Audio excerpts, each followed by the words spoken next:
by the times you made me cry,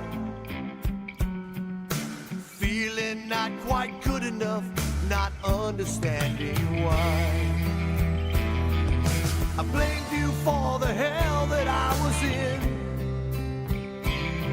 then I burned through my resentment till I could love again.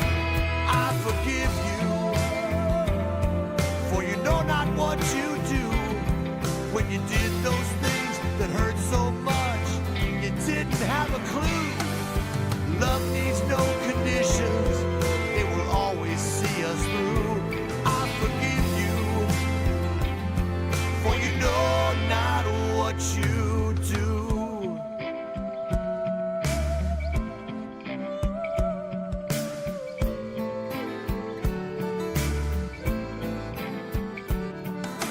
I still have an angry thought or two. I don't do well with those that try to tell me what to do, but I still try to turn the other cheek. Watch me walk away, you'll know exactly what I mean. I forgive them, for they know not what they do. When they do those things that hurt so much, they haven't got a clue. Love needs no conditions, it will always see us through. I forgive them, for they know not what they do.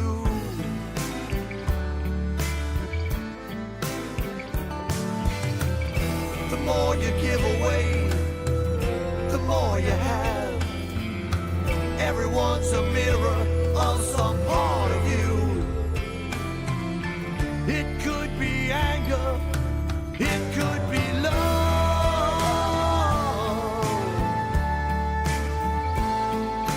Why not choose love? Haunted by the times I made you cry,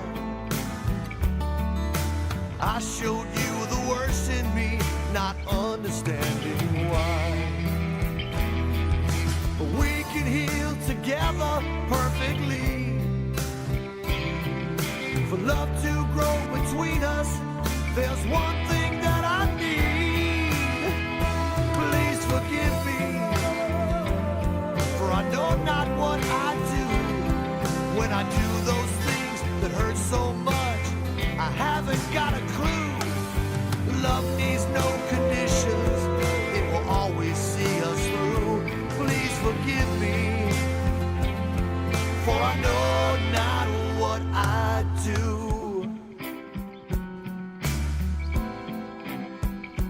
Please forgive me, I forgive you.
the summer, fall and winter came too fast.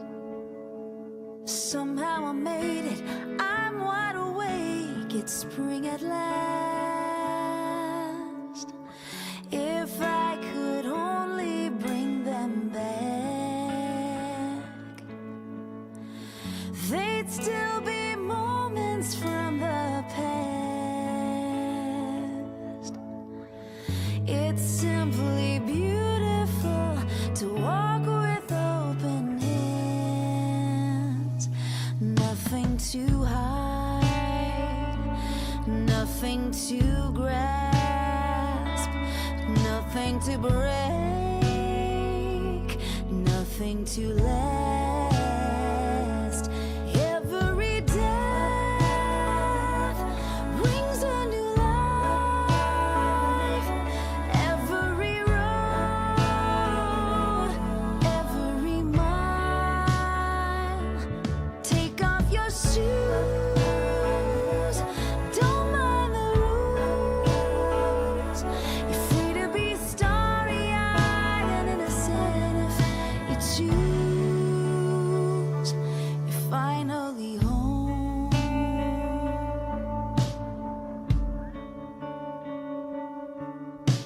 I buried my father, so and my mother all too soon.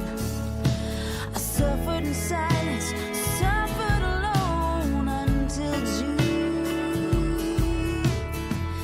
It wasn't clear, it wasn't right. I'd hear him tell her in the night, but somewhere in the dark they huddled near a light, with nothing to fight, nothing to stress, nothing to climb, nothing to pass. Every death brings a new life. Every road, every mile. Take off your shoes, don't mind the rules. You're free to be starry-eyed and innocent if you choose. You're finally home.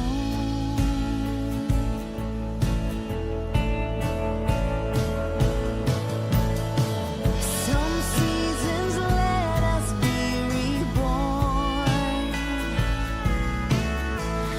These deep dark places where we're torn.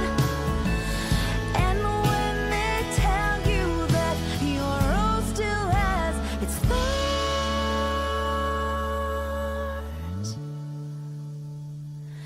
you've nothing to hide, nothing to test. Love brought you here, now you can rest. Every death brings a new life. Every road, every mile. Take off your shoes, don't mind the rules. You're free to be starry-eyed and innocent if you choose.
perfectly clear.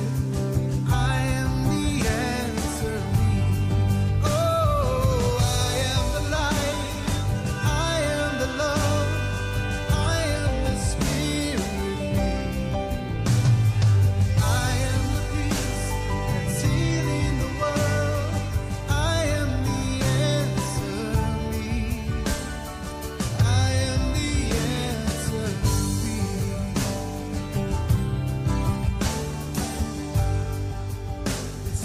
I used to fight between wrong and right, watching my fears taking over my life. But now I know why I'm here.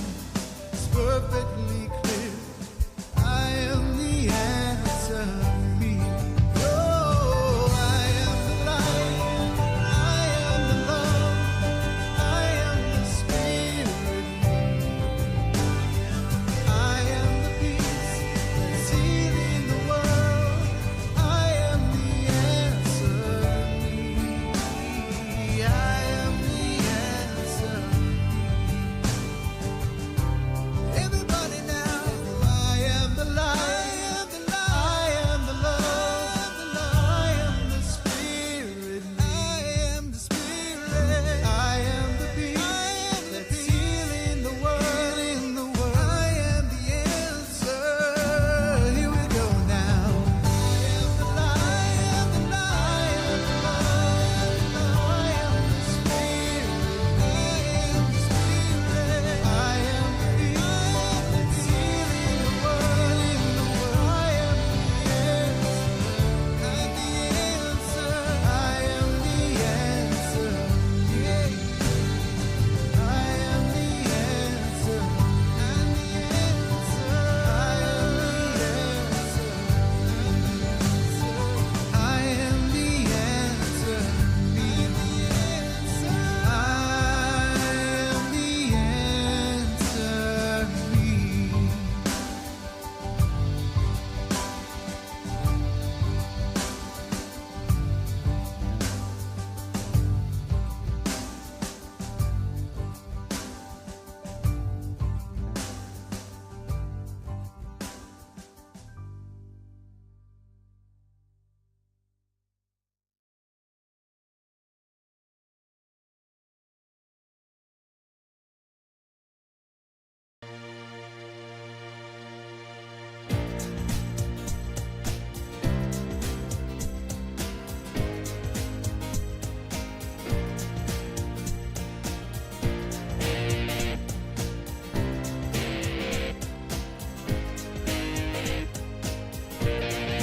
I'm in the right place at the right time. I am just where I'm supposed to be. I'm in the right place at the right time. I am just where I'm supposed to be. I'm in the right place at the right time. I am just where I'm supposed to be. I'm in the right place at the right time. I am just where I'm supposed to be. Oh, my soul is welcome here. Oh, my soul is welcome here. I am getting the message loud and clear. My soul is welcome here. Hello and welcome to the People of Diversity Sunday service. We are a multi-faith community and we believe there are many paths to one divinity. So if you would like to know more about our multi-faith community, which consists of 10 different speakers from 10 different faiths, go to www.peopleofdiversity.org and there'll be more announcements after the message. Last week we began our new topic, discipline. Discipline. Not my forte. However, our Christian representative, Reverend Dr. Leslie Rust, did have some great ideas, and Michaela's music was awesome, because it always is. Today we'll hear from our Shaman representative, Jerry Nettesheim, and the singing violinist, Daniel Cable. Next week, our Wiccan representative, Oracle, and Jennifer Farron. More insight on that later. Without further ado, let's dive right in, and we'll see you on the other side. Good day, people of diversity. This is Daniel Capel, coming to you with the subject this week is discipline. So I thought, what greater discipline is there than disciplining your mind? Here we go. Here's a great song. You will love it.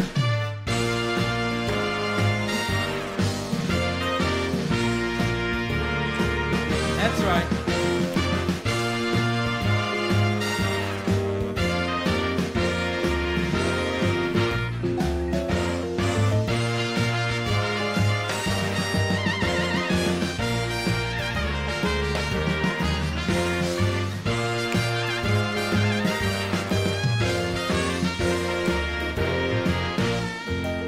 You've got to accentuate the positive, eliminate the negative, latch on to the affirmative, don't mess with Mr. In Between. You gotta spread joy up to the maximum, being glued right down to the minimum. Have faith or pandemonium, liable to walk upon the scene. To illustrate my last remark, talking about Jonah and the whale, Noah and the ark. What did they do just when everything looked so dark? They said, man, we better accentuate the positive, eliminate the negative, latch on to the affirmative, don't mess with Mr. In Between. Don't mess with Mr. In Between. Yeah. Hey, boys. Woo. Hope you guys are having a little fun out there.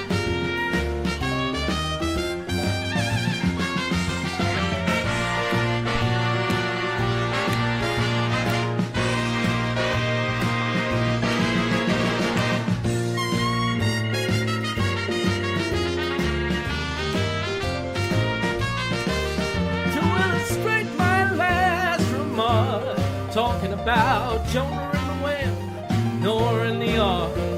What did they do just when everything looked so dark? They said, fellas, we better accentuate the positive, eliminate the negative, latch on to the affirmative, don't mess with Mr. In Between. Don't mess with Mr. In Between.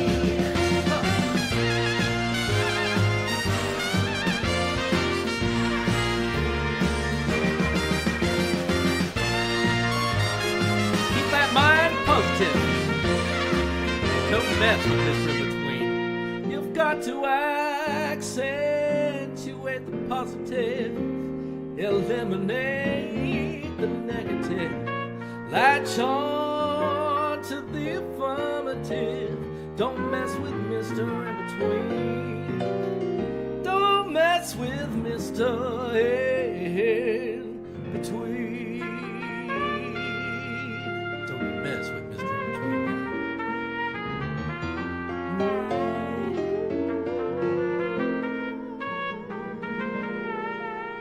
Accentuate the positive. Good day, people of diversity. This is Daniel Capel, the singing violinist, coming to you from Lynchburg, Virginia. So we're talking about discipline.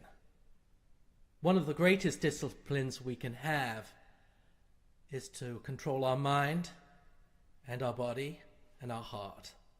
This is the perfect song. Daniel Namod. Love is my decision.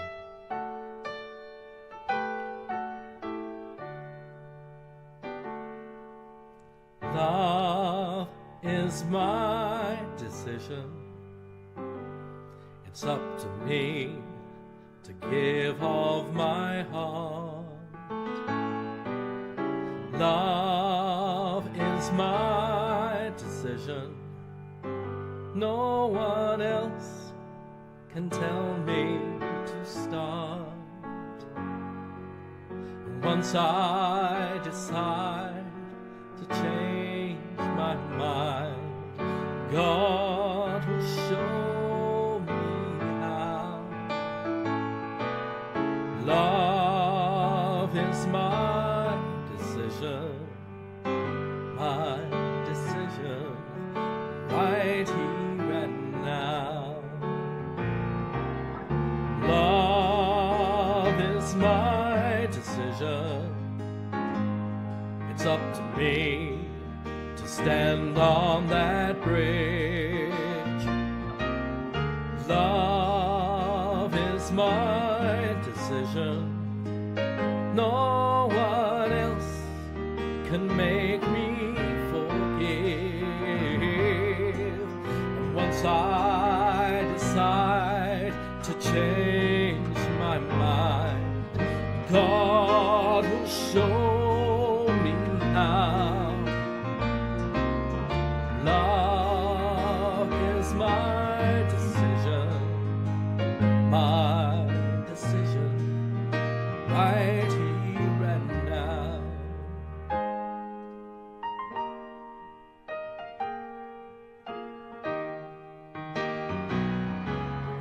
Love is my decision. It's up to me to dance down the road. Love is my decision. No one else can lighten my load. And once I decide to change my mind, God will show me how. Love is my decision, right here and now. Love is my decision. It's up to me to dance down the road. Love is my decision. No one else can lighten my load. Once I decide to change my mind, God will show me how. Love is my decision, right here and now.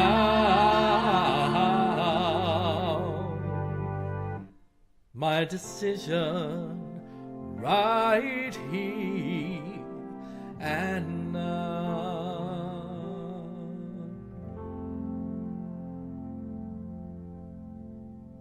Thank you, Scott and Becky, so much for inviting me to speak again. And thank you to the musical guests as well for your song selection.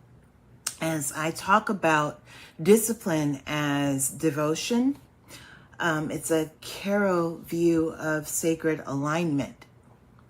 So, beloveds, when most of us hear that word discipline, we feel a tightening, a memory of punishment, of rigidity, or judgment. And in the Western world, discipline usually carries that masculine edge of control, to push harder, to master yourself, to do more. And any faltering along those lines is seen as a sign of weakness. For example, think about our school system, and many of us were raised in these systems where there was gold stars and red marks, and a sense that our own worth depended on whether we did things right, okay? If you colored outside the lines, or if you needed some extra time, you were labeled as lazy or unfocused. Now, discipline became a system of reward and punishment rather than a relationship of respect and growth. But in the cosmology of the Keros, the high Andean descendants of the Incas, discipline is not domination. It is devotion. It is an agreement between yourself and the cosmos to stay in right relationship. That is to remain in Aini with yourself, with Pachamama, that is Mother Earth, and with Spirit. So, for example, in a despacho ceremony, the act of placing each flower petal, each grain of corn, each drop of honey or wine onto the offering is done slowly and with intention. It's not about control. It's not about perfection. It's about reverence. It's about aligning the heart, the hand, and prayer so that reciprocity flows, okay, between you and the unseen realms. And the Keros, they also live by cycles. Cycles of planting, of tending and harvesting, and of resting. And each cycle requires a different type of discipline, a different type of attention. And so in this way, discipline isn't about perfection, it's about presence. Okay, it's the willingness to show up in your practice, with your mesa, in showing up in your daily life with intention, with integrity, and with reciprocity, and with heart. So to the Kero, harmony with the earth's rhythms is actually the foundation of life.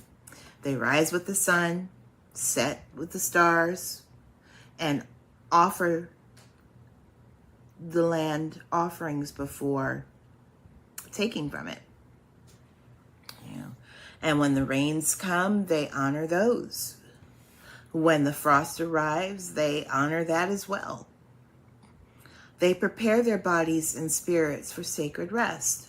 And this kind of discipline is not enforced, rather, it's more of an entrainment, if you will. It flows with Pachamama's pulse. So let's talk a minute about the masculine and feminine faces of discipline.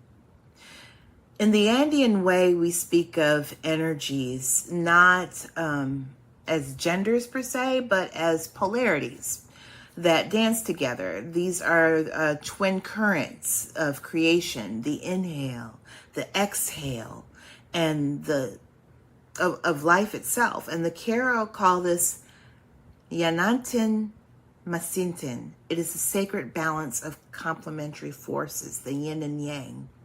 Without this harmony, nothing can flourish.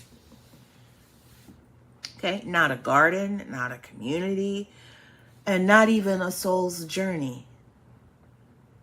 The divine masculine form, for example, this form of discipline when it comes to divine masculine, it's about structure, it's about accountability, it's about rhythm. It's the drumbeat that keeps the ceremony steady. It says, I will rise with the sun and I will keep my word. It also states that I am the guardian of the systems. For example, imagine tending a community garden, okay? And the masculine aspect of discipline ensures that the tools are sharpened, that the irrigation is set, that the planting schedule is kept. It's the steady hand that builds the trellis so that the vines have a place to grow. And even the most fertile seeds, without this preparation, would struggle to thrive if it weren't in place. But masculine discipline, in its highest expression, is not harsh or unyielding. It is protective. It is the mountain holding space for the clouds. It says, I will create this container that allows spirit to move through. It is the consistent nurturing. It's the showing up, even when motivation fades, even when the weather turns, or even when the outcome is uncertain. This aspect of discipline builds trust with spirit, with others, and with yourself. Now, the divine feminine form of discipline is receptivity. It's gentleness and cyclical flow.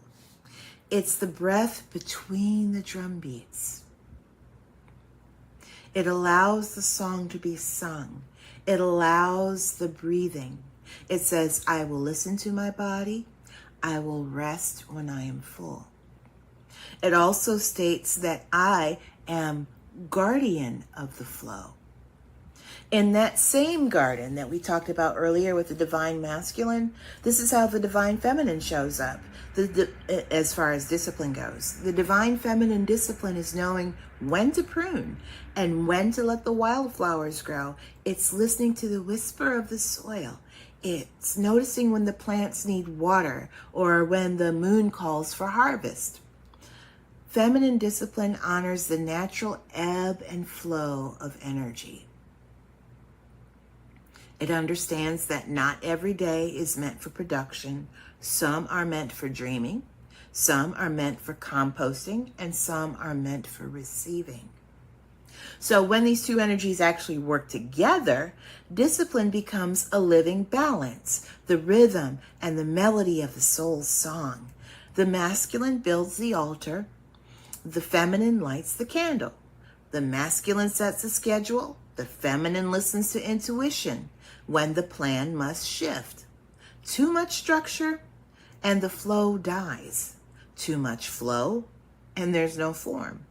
But when they are united, we experience discipline not as control, but as harmony. So let's take a little further, because this dance actually changes through our lifetime, this dance of the discipline between divine masculine and divine feminine disciplines. When we're young or when we're building something new, whether it's a career, a family, a calling, masculine discipline serves as scaffolding. Okay? We need structure. We need the repetition, the willingness to show up even when we don't feel ready. This is a season of setting roots and defining form. It's when we learn to keep the promises that we've made to ourselves. It's to strengthen the inner muscle of our accountability. Now, then comes the middle season, where feminine discipline takes the lead. Here we've learned the rhythms and we've built our containers, but life begins to ask us for nuance. Feminine discipline teaches us how to listen and how to adapt to water that's alive instead of forcing what's done. This is the season of tending.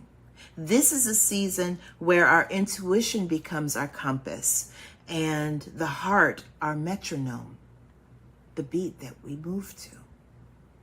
And finally, in the eldering season, both energies, they merge. We move from discipline as doing to discipline as being. We become the embodiment of our practices, our very presence, how we walk, how we speak, how we listen, and how we breathe become an offering. This is the wisdom stage when we no longer need to prove our devotion. The ceremony has moved from mesa to the marrow. This, beloveds, is true embodiment of discipline, when form and flow have become one living current. So let's talk a little bit about the seasons of life and the shifts of discipline as taken through the medicine wheel. So another way to understand this evolution is through the medicine wheel, through south, west, north, and east. Each direction actually encompasses a form of discipline. Each calls for a distinct quality of presence and of practice. So we're going to start with the south. Now, south is the serpent beginnings. Discipline here is the art of shedding. Okay. It's of releasing of the old skins. It's releasing of distractions and habits that constrict the things that make us afraid of the word discipline. The serpent teaches simplicity, how to travel close to the earth and how to touch what is real. Okay? This is the discipline of honesty, of asking yourself what no longer fits, what no longer vibrates with the truth of who you are becoming. It is the discipline of cleaning your altar, of clearing your home, of forgiving yourself and others for the clutter of the past, be it emotional, physical, or spiritual clutter. So when we enter this new season, it's a relationship, a project, or a phase of healing. Serpent is the one who says, come as you are, bring only what's essential. And this is not punishment. It can feel like it because sometimes we're asked to give up our favorite blankets and ways of being that no longer serve us. This is sacred preparation. This is creating space for a life where the new can actually take root. And then we move to the west, and we're going to land on this direction for a little bit because it's so important when it comes to discipline. We're going to step into the shadows when we talk about being in the west. It's the discipline of the west. Courage is the discipline of the west. It is saying yes to integrity even when it costs us our comfort. Okay? The Jaguar's way is stealthy, it is alert, it is precise. It walks alone when it has to. This discipline asks us to remove the masks that we've been wearing, the ones that the ones that we wear to please other people, the roles that society or family may have placed us in, because we cannot embody authenticity while living behind armor. This is the inner initiation. It's how we learn to walk in the dark, the jungle of self, and trust that what dies in that jungle is meant to die. True discipline in this direction, it's not about control. It's about surrendering to transformation, surrendering to trust in spirit that will not abandon you while you're in this dark night of the soul that often accompanies the West. It is a discipline of self-honesty, of staying present when discomfort arises, of telling the truth even when your voice trembles. Now, here's something that often happens to us when we begin to develop new habits or spiritual practices. At first, we begin to lean heavily on the masculine form of discipline, that is the structure, the repetition, and the consistency. This is where we're setting our alarms, we're writing our checklists, we're keeping score, and this energy is incredibly useful because it stabilizes us while we begin to get rooted into our practices. And it supports us while the roots of change are still very tender. Now, here's what happens to us. As these habits start taking hold, life naturally invites us into the feminine rhythm of discipline, the one that is softer, that's intuitive and cyclical. Now, instead of rigid schedules, we begin to feel the flow of the practice. And we flow into what this practice is actually asking of us. Some days the meditation is silent. Other days it becomes song. It becomes movement, right? And yet, a lot of times this is where a lot of us falter because we mistake this transition from structure to flow as failure. We think, man, I've lost my motivation, or I'm slipping, and the truth is that we're beginning to evolve into this habit. All right? The form is changing, but the devotion is deepening. We're sinking into the devotion of that habit. And the masculine energy is the one that builds the path, and the feminine discipline energy teaches us how to walk it with grace. Now, Jaguar discipline then is about trusting this shift, about recognizing that the rhythm of growth is not linear, but it's spiralic. You are not falling off the path. You're moving into a more embodied way of walking it. The challenge is to stay with yourself through that transition, to resist the urge to give up simply because the act of discipline is changing its expression. All right? That, beloveds, is the courage that's necessary that takes us through the west of the medicine wheel. It's to keep walking even when the familiar forms of strength begin to melt, okay, into something more fluid, into something more receptive, into something more true. Now that moves us into north, okay? That's hummingbird energy, that's mastery, and that's joy. And this is the sweetness, okay? This is where we come to the sweetness of discipline, to the season where discipline becomes a delight, okay? The hummingbird reminds us that persistence does not have to mean suffering. In this stage, discipline becomes the art of beauty, gratitude, and grace. For example, imagine preparing your morning altar, okay? The scent of Palo Santo smells really good.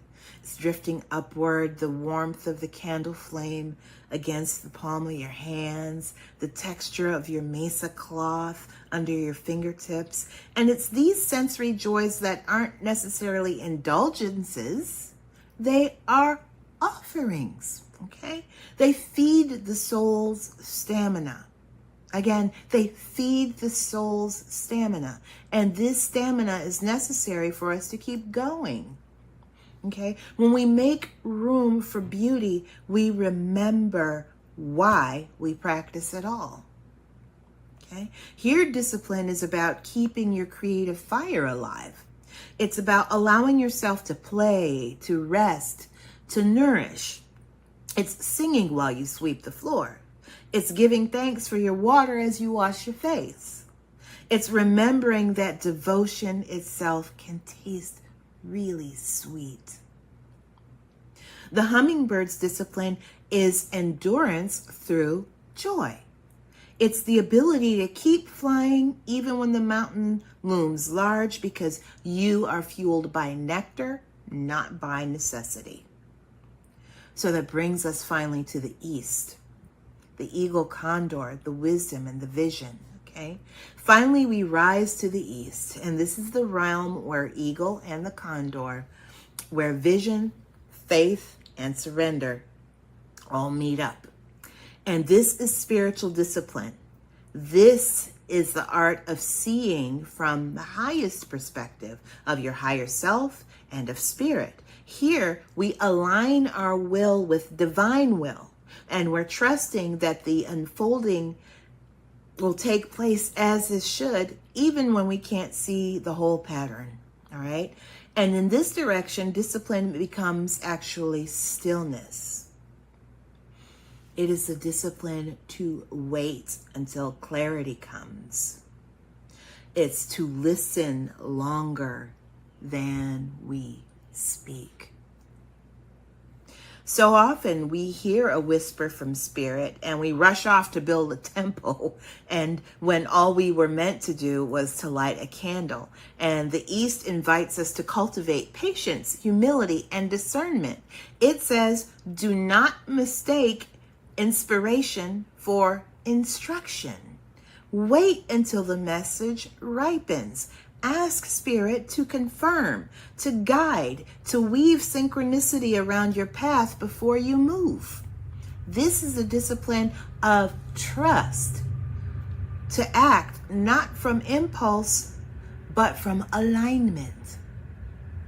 In each season of our life, the energy of discipline also changes. Sometimes it's fire, it's active, it's focused, it's transformative. Sometimes it's water, reflective and gentle and dissolving.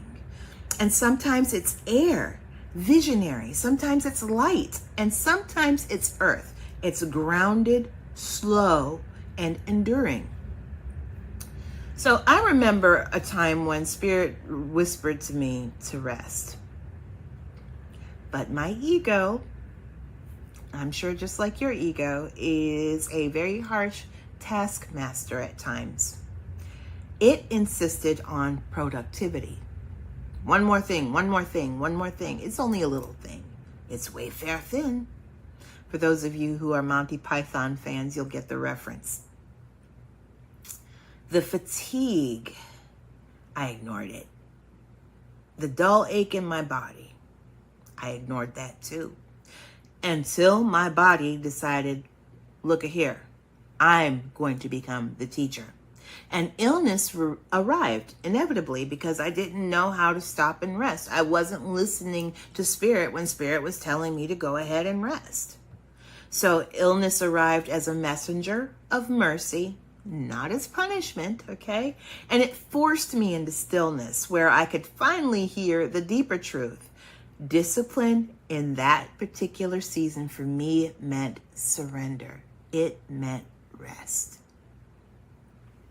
It meant that trusting that the seeds that I had already planted were enough. That growth continues even in the silence. That experience taught me that true discipline is not about force, it's about fidelity.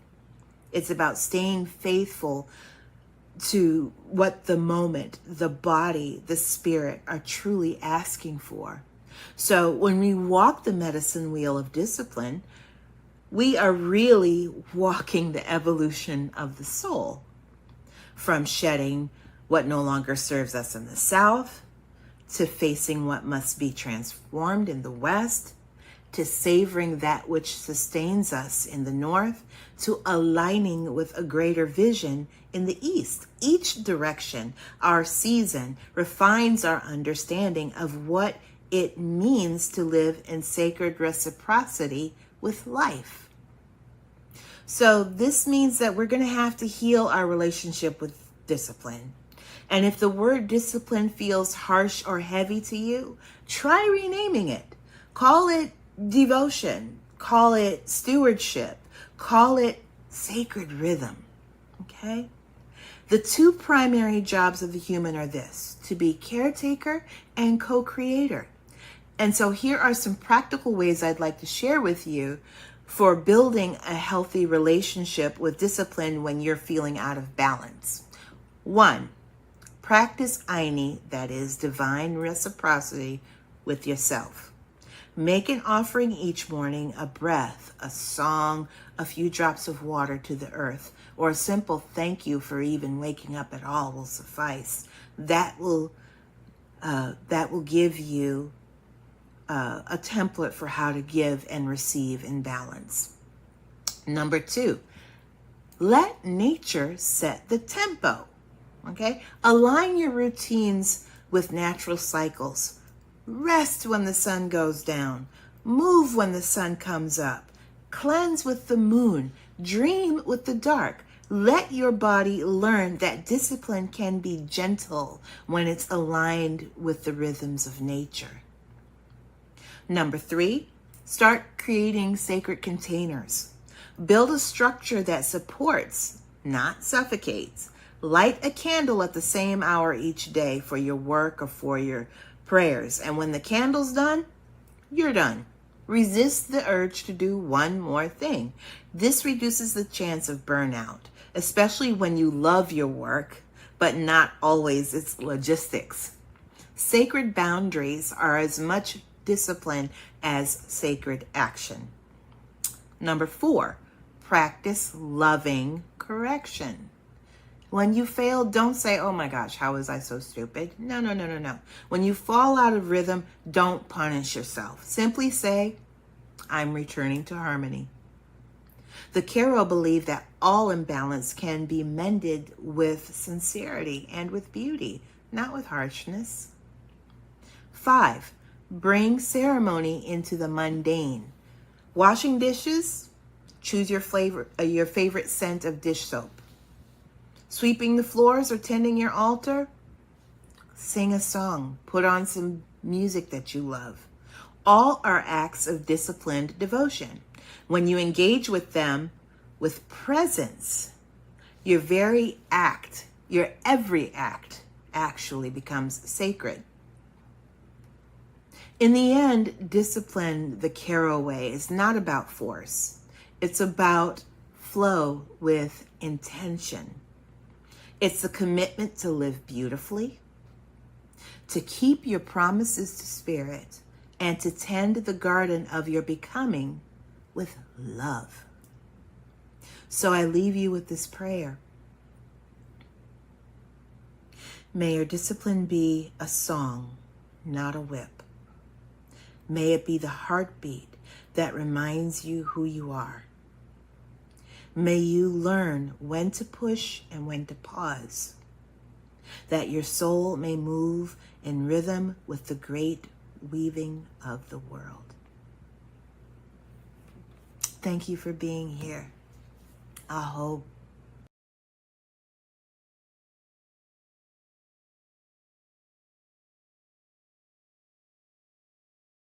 Thank you, Daniel. It's always so fun and awesome to listen to you. You're great. Thank you so much. And Jerry, thank you for jumping in kind of last minute. We appreciate that. You have always, I always learn so much from you. It's always good. So thank you again. Philip, Lupo, and the tech team. Folks are awesome. Yes, we just really appreciate everything you do. If you're out there in the world and you need this kind of support, either virtual or live, contact Philip and the crew at the email address below, and they'll fix you up. Past services are available on the People of Diversity Facebook group, Facebook page, but only for 30 days. So if you want to watch today's service again tomorrow or the next time, sometime this month, you can do that on Facebook. After that, they're not available anymore. Ever again. Okay, so on our People of Diversity YouTube channel, you can go there and use their playlist function and search by topic, for example, discipline, or search by faith, for example, Christianity. So that's a really nice function, and they keep all of our videos. Forever. Forever. Well, I hope. So. Forever. Yeah, okay. We have a second broadcast. You can also watch the morning broadcast if you're not a Facebook fan. Do I dare say that? You can watch that on YouTube as well at 10:30 on Sunday mornings, and then at 5:45 in the evening we rebroadcast the morning service on Facebook Live. So that's it. Next live event. Tomorrow night, Monday, October 3rd, from 7 to 9 at the... October 13th. You're 10 days off. Ah, thank you. You're welcome. See, it's always good that she's here. Because me left alone, boy.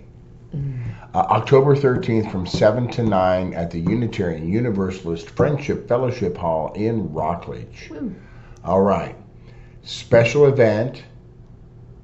Jennifer Farron concert. I alluded to it earlier. Very popular New Thought musician, motivational speaker, and has been a regular part of the pod services since 2020 when we went multi-faith.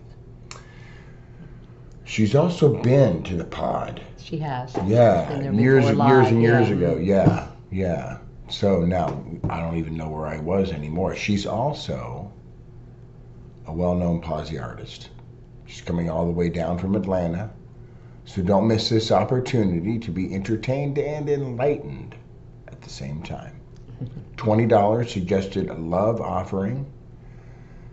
cash or card. Becky will have her little widget thing there, and you'll be able to slide your card.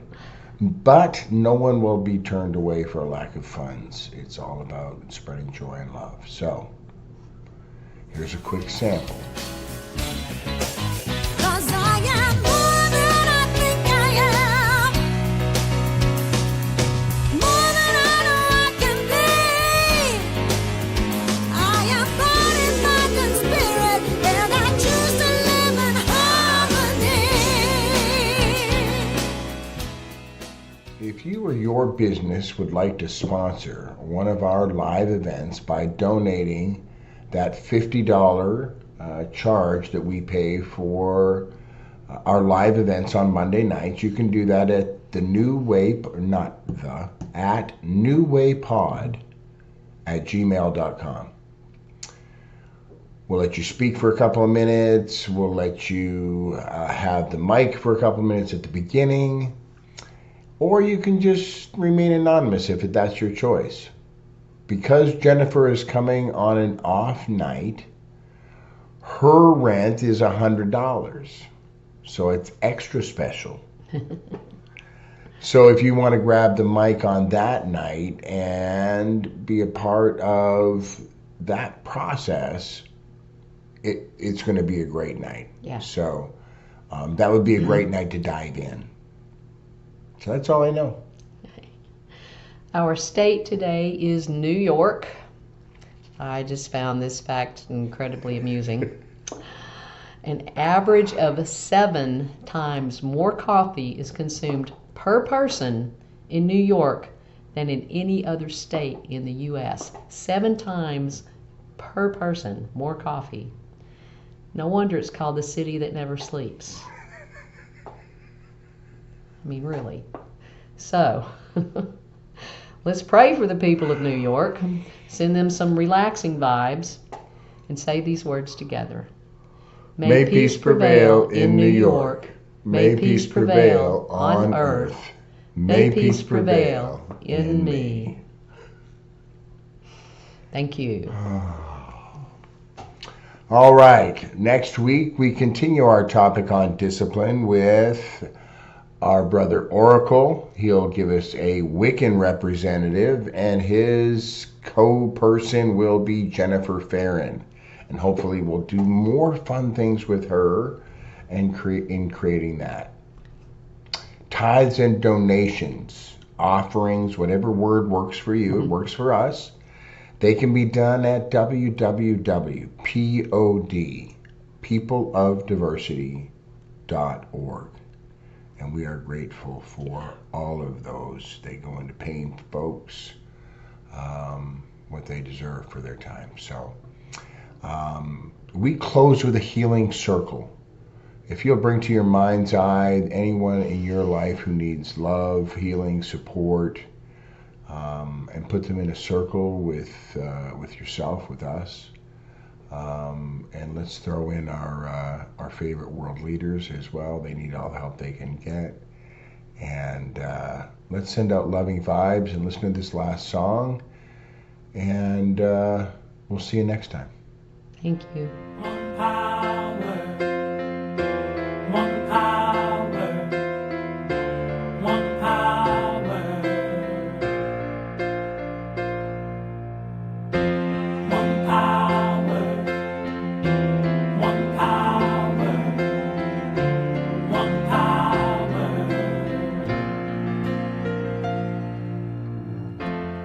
There's one power invisible, and you see it everywhere and every day. One power indescribable, and you speak of it with every word you say. Mysterious until you know the truth, as simple as the love inside of you. Call it God, call it Spirit, call it Jesus, call it Lord, call it Buddha, Baha'u'llah, Angels' wings or heaven's door, but whatever name you give it, it's all one power, can't you see? It's the power of the love.